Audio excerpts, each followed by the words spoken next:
Hello dear learners, welcome back to Abid Shiksha. Today's current affairs is brought to you by Abid Shiksha. So let us begin. आज date is 22nd of August and all the important articles are here. ठीक है. पहला है मुख्यमंत्री महिला उद्यमिता अभियान. The seed amount of ₹10,000 is distributed statewide today. तो उसके ऊपर आर्टिकल आया है, उसके बारे में हम थोड़ा आइडिया ले लेंगे, समझ लेंगे बेसिकली ये आर्टिकल क्या कह रहा है, ये स्कीम क्या कहता है. ठीक है, ये एसएचजी को किस तरीके से हेल्प करेगा उसके बारे में हम थोड़ा समझेंगे. Second is cabinet approves SOP to curb fake Aadhaar enrollment. तो यहाँ पर एक नया एसओपी लाया गया है कि अगर आप 18 ईयर्स के हो, 18 ईयर्स एंड अबव हो, आपको बस एक मौका दिया जाएगा इस बार. सितंबर का पूरा मंथ है, आप लोग एनरोल कर सकते हैं, उसके बाद नहीं कर पाएंगे. ठीक है, आधार में एनरोल आप ये इस 1 सितंबर के बाद मतलब 1 महीने के लिए आप कर सकते हैं. आप जितने भी लोग हैं 18 ईयर्स के वो कर सकते हैं, उसके बाद मे बी शायद नहीं कर पाए. So it is something regarding that, we will look into this. And third is 2 slab का जो जीएसटी स्ट्रक्चर है जो इंडिपेंडेंस डे के दिन लाया गया था, उसका government of group of ministers ने इसको नोट दिया है. ठीक है, इसको यस बोला है. हम लोग 279 आर्टिकल 279A, ठीक है, ये जीएसटी से बात, इट डील्स विद जीएसटी. ठीक है, तो इसके बारे में हम समझेंगे. So these are the 3 important news. Let us look at the first news. The first news is regarding the मुख्यमंत्री महिला उद्यमिता अभियान. एंड ये अभियान जो है ये एसएचजी जो है सेल्फ हेल्प ग्रुप की जो महिलाएं हैं उनके लिए लाया गया है. ठीक है, उनके लिए लाया गया है ताकि उनको सीड अमाउंट जो है ये 10,000 रुपए का सीड अमाउंट जो है दिया जाएगा. This is a wonderful scheme of government of Assam. Let us look. ठीक है, पहले हम देखते हैं इसमें अमाउंट कितना है. 10,000 रुपीज है. द मुख्यमंत्री महिला उद्यमिता अभियान, ठीक है, टारगेट करता है almost 30 to 39 lakh self help की महिलाओं को under the Assam state rural livelihood mission. ठीक है, ASLRLM के अंतर्गत जो है ये महिलाओं को एम्पावर करता है. और यहाँ पर क्या है, फाइनेंशियल एड दिया जाएगा 3 फेजेस में दिया जाएगा. ठीक है, 3 फेजेस में दिया जाएगा. ये अभी हम समझेंगे, ये वाला जो लाइन है इसको बस आप समझ लीजिए कि 3 फेजेस में आपको आप जो लोन है या ग्रांट है वो आप ले सकते हैं. ठीक है, ये अभी हम समझेंगे, पूरा डिटेल इसका डिस्कशन करेंगे. बस आप इतना समझिए कि 3 फेजेस में इसको हम पैसे को कैश इन कर सकते हैं. और यहाँ पर ये तो रूरल है ना, रूरल लाइवलीहुड मिशन है, लेकिन एक for urban women also there has been one, इसी में ही इंक्लूड किया है नगोरिया. ठीक है, अर्बन वुमेन के लिए, अर्बन एसएचजीज के लिए भी यहाँ पर सपोर्ट दिया जाएगा. अर्बन वुमेन कितना है, 2.5 लाख एसएचजी वुमेन को हेल्प किया जाएगा. तो रूरल मिशन को तो रूरल मिशन में ही अर्बन वुमेन को इंटीग्रेट करने के लिए नगोरिया जो इनिशिएटिव है वो लाया गया. ठीक है, सब समझ में आएगा अभी आप लोगों को. बस ये याद रखिएगा, पहले ये स्कीम जो है ये सिर्फ रूरल एरियाज के लिए लाया गया था, लेकिन अब ये अर्बन एरियाज तक भी आ गया है. अर्बन को हम क्या कहते हैं, नगौर कहते हैं, नगोरिया स्कीम वहां से आ रहा है. ठीक है, एलिजिबल मेंबर्स कौन कौन है, उनके पास एक एक्टिव एसएच, वो लोग एक्टिव किसी भी एसएचजी के मेंबर होने चाहिए, आधार से एनरोल्ड उनका बैंक लिंक होना चाहिए, प्रीवियस लोन डिफॉल्ट नहीं होना चाहिए, एक अच्छा बिजनेस प्लान होना चाहिए. यस, आप जाके बस ऐसे पैसे तो नहीं मांग सकते ना, आपको एक दिखाना होगा कि अच्छा हम अगर वीविंग करते हैं तो ये हमारा खिपिनी का ग्रुप है, ये हम वीविंग करते हैं, ये हमारा प्लान है कि हम आगे आने वाले 2 साल में, 5 साल में, 10 साल में ये करेंगे. तो एक बिजनेस प्लान होना होगा जो कि वायबल होना चाहिए. अगर आप पिकल मेकिंग कर रहे हैं तो भी, अगर आप हिपिनी है तो भी, ठीक है, जो हिपिनी वीविंग करते हैं, right. Again any plan should have a viable business plan. ठीक है, कुछ viable business plan होना चाहिए. और वो क्या है, उसके बाद भी कुछ नॉर्म्स है, उनका कुछ फैमिली प्लानिंग नॉर्म्स है, जैसे कि जनरल अगर वो प्लेन्स के एकदम प्लेन की महिला है, मतलब एसएमईज वुमेन है या फिर कोई भी है, उनका 3 बच्चे से ज्यादा नहीं होना चाहिए. और ये इंक्रीज किया जाता है तो टी ट्राइब कम्युनिटी की उनको 4 बच्चों से ज्यादा नहीं होना चाहिए. उनको अपने बच्चों को स्कूल में भेजना ही होगा. ठीक है, एजुकेशन उनको प्रोवाइड करवाना ही होगा. अमृत वृक्ष आंदोलन के तहत उनको पेड़ भी लगाना होगा. ठीक है, तो ये एडिशनल, इसको हम क्या कहते हैं, we call it moral nudging. ठीक है, what do we call, we call it moral nudge करना, ठीक है, NUDGE, ठीक है, मॉरल नजिंग करना कहते हैं इसको, कि हम मॉरली उनको नज करें कि ये सब जाके ये काम करिए और इसके साथ साथ ये भी करिए। तो पेड़ भी लगाना होगा, बच्चे भी स्कूल जाएंगे, फैमिली प्लानिंग भी होगा, फैमिली नॉर्म्स भी यहाँ पर फॉलो किया जाएगा, ठीक है। यहाँ पे देखिए, the scheme has been allocated 2000 crore in Assam 2025 state budget and phase manner में इसको रोल आउट किया जाएगा, ब्लॉक लेवल, पंचायत लेवल, हर लेवल पे इसको धीरे धीरे करके ब्लॉक मतलब इसको फेज आउट किया जाएगा, मतलब रोल्ड आउट किया जाएगा, नॉट फेज्ड आउट। और यहाँ पर लोकल अथॉरिटीज जो है वेरीफाई करेंगे SHGs को और यहाँ पर उनको डिसबर्स भी करेंगे फंड्स। टारगेट कौन है? जो विमेन SHG मेंबर्स है और जो अर्बन रूरल SHG वुमेन है और साथ ही अर्बन SHG वुमेन, दोनों वुमेन को ये टारगेट करता है। अर्बन को अंडर दी नगोरिया इनिशिएटिव एंड रूरल को अंडर दी MMUA ओनली, ठीक है। इसमें देखिए मैंने बोला था ना, 3 है, 3 फेज में आपको अमाउंट जो है दिया जाएगा। पहला तो ये डायरेक्ट ग्रांट है, डायरेक्ट ग्रांट ये आपको वापस नहीं करना है, ये आपको अपने बिजनेस के लिए आप यूज करना है। 10,000 रुपए, ये अभी जो 10,000 रुपए दिया जाएगा, ये जो लिखा है ना 10,000 रुपए, ये जो सीड मनी है, सीड मनी क्या होता है? सीड हमने प्लांट किया, एक जमीन है उसके नीचे हमने सीड को प्लांट किया, वो पेड़ बन जाएगा, राइट, इस तरीके से पेड़ बन जाएगा। तो ये जो सीड अमाउंट है, ये सीड अमाउंट बहुत सारी महिलाओं के पास नहीं है, आपको चाहिए होता है ना, कैपिटल तो चाहिए होता है, तो ये जो सीड अमाउंट है ये गवर्नमेंट देगी आपको। अब सेकंड फेज में क्या होगा, आपने अच्छे से काम किया, आपका सारा मतलब आपका जितना भी बैलेंस शीट है वो अच्छा है, बैलेंस शीट तो वैसे ऑब्वियसली नहीं होगा पर फिर भी बहुत वायबल बिजनेस है, अच्छा बिजनेस कर रहे हैं, ठीक है। तो ये नेक्स्ट मतलब आप इस साल हो गया, आपका इस साल अच्छे से आपने काम किया, आपका बिजनेस भी ग्रो किया, आपका सेल्फ हेल्प ग्रुप भी ग्रो हुआ, कलेक्टिवली आपने पैसे कमाए। अगले साल आप जाके 25,000 का लोन ले सकते हैं, ठीक है। 25,000 का लोन कैसे ले सकते हैं? आपको इसमें क्या होगा कि 25,000 में 25,000 में ये डिवाइड किया जाएगा इंटू 12.5 एंड 12.5, ठीक है, 12.5 एंड 12.5 ऐसे हम लिख लेते हैं। इसमें जो 12.5 है, बस आपको ये 25,000 के लोन में बस आपको ये 12.5 ही चुकाना है, ठीक है। बाकी का 12.5 जो है गवर्नमेंट आपको सब्सिडी दे दी, ठीक है, समझ में आया? पहला 12.5 आपको खुद से चुकाना है, आपको लोन के हिसाब से आपको दिया जाएगा 2%, 3%, बहुत कम लोन होता है, कोऑपरेटिव बैंक्स में तो ऑब्वियसली कम होता है, तो आपको 2 या 3% के इंटरेस्ट में आपको ये 12,500 रुपए वापस करना है, और ये जो 12.5 है ये आपको गवर्नमेंट एज सब्सिडी देंगे, ठीक है। तो यहाँ पर देखिए 25,000 हो गया, यहाँ पर प्लस 10 35,000 है, ठीक है। उसके बाद ईयर 3 में अभी भी आप बहुत अच्छा परफॉर्म करें तो आपको परफॉर्मेंस बेस्ड ग्रांट्स मिल सकते हैं, कि चलिए आपने 50,000 का लोन लिया है तो आपको हम 10,000 का परफॉर्मेंस बेस्ड ग्रांट दे देंगे। तो ग्रांट को रिटर्न नहीं करना होता है, सब्सिडी को रिटर्न नहीं करना होता है, लेकिन लोन को रिटर्न करना होता है, ठीक है। बजटरी एलोकेशन अगर आप देखेंगे तो 2,000 करोड़ रुपए जो है सैंक्शन किया गया है, ठीक है। इसमें बहुत अच्छा ये स्कीम है, अगर अच्छे से इसको हम लोग इम्प्लीमेंट कर पाए, it will be a really beneficial scheme specially for women in the state of Assam, ठीक है। होपफुली समझ में आया होगा आपको। We can move to the next article. The next article is cabinet approves SOP to curb fake Aadhaar enrollment. अब क्या होता है कि अगर कोई इलीगल इमिग्रेंट है, ठीक है, इलीगल इमिग्रेंट है, वो आके अगर रहना चाहे तो उनके पास आधार कार्ड जो है होना हो।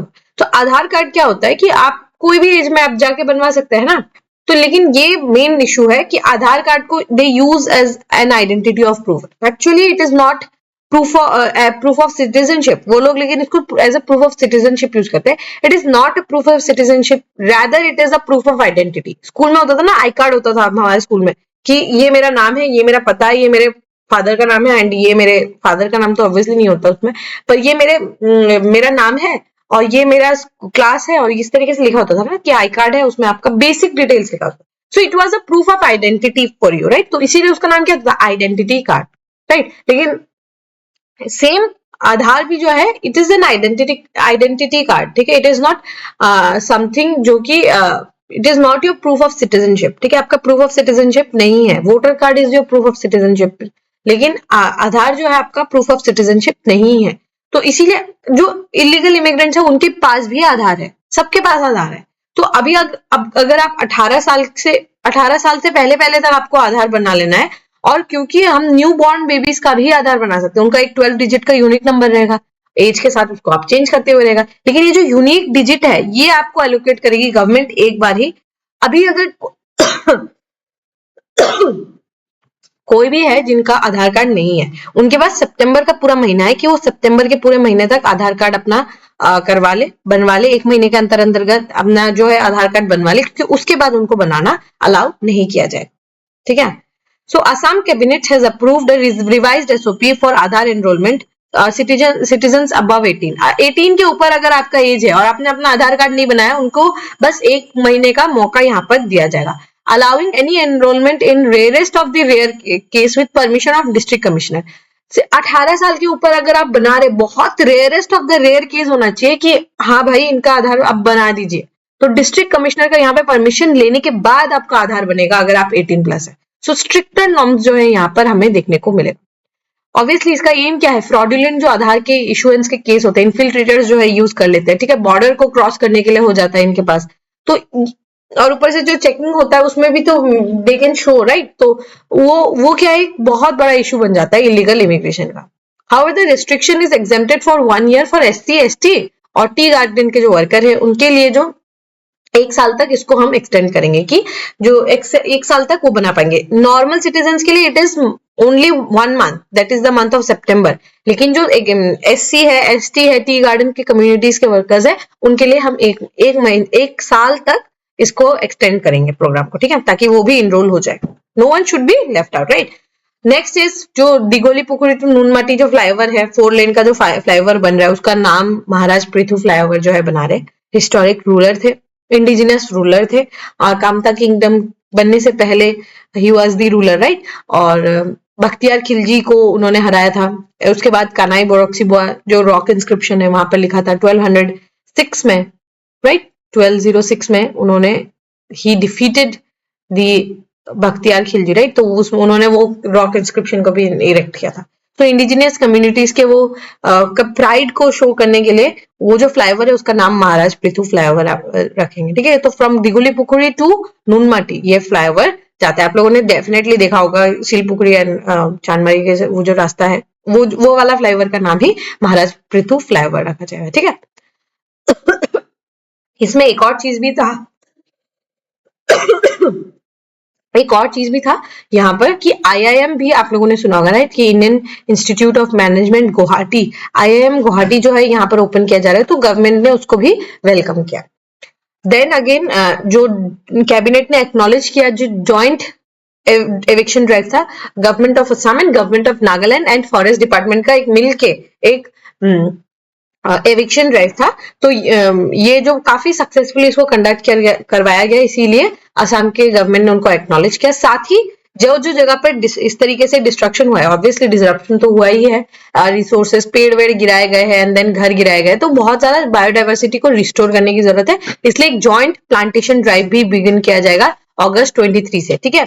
और यहाँ पर क्या सिग्नल किया जा रहा है, रिस्टोरेशन, फॉरेस्ट रिस्टोरेशन और इंटरस्टेट कोऑपरेशन भी यहाँ पर देखने को मिलेगा, ठीक है। तो this was it and one important thing, Assam government जो है एक स्किल एजुकेशन सेंटर जो है उसको in collaboration with Tata Nelco under समग्र शिक्षा अभियान जो है ओपन करेगी। स्किल एजुकेशन सेंटर जो है ये एक हब एंड स्पोक मॉडल पे होगा। What is hub and spoke model? एक हब होगा, एक मेन सेंटर होगा, उसके बहुत सारे स्पोक्स होंगे इस टाइप से, ठीक है।